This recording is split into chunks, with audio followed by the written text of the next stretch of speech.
Hello everybody, my name is SockBot, and I'm here with another tip on creation mode for Little Big Planet 3. So if you want to see my first tip, which was on technology, you can click somewhere around here, something like that. I'm sure I'll make myself a little picture-in-picture thing.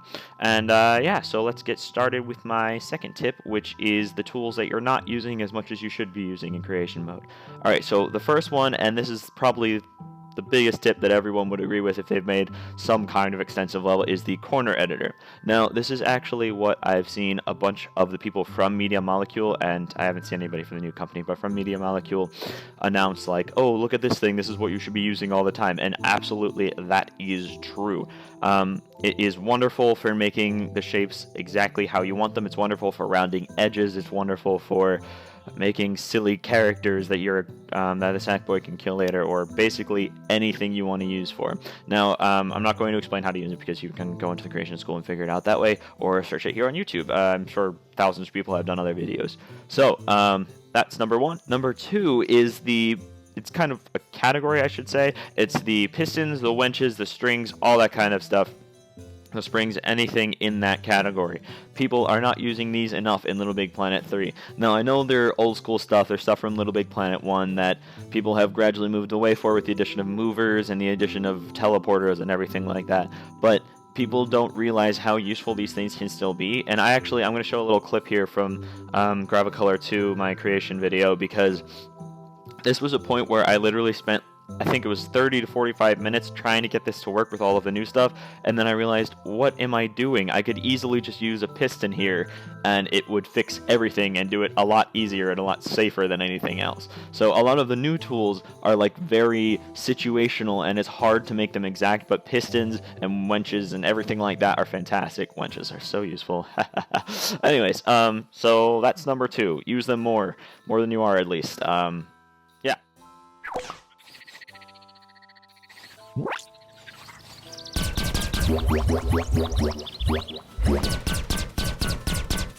So, number three, and I know this is 3 on a list of very strange things that people aren't using enough, but number 3 is the materials themselves. So, I know a lot of people are going to think this is quite strange, but people aren't using regular materials enough. When I see creation things, I see people using things like the corner editor and the slice and dice far too much.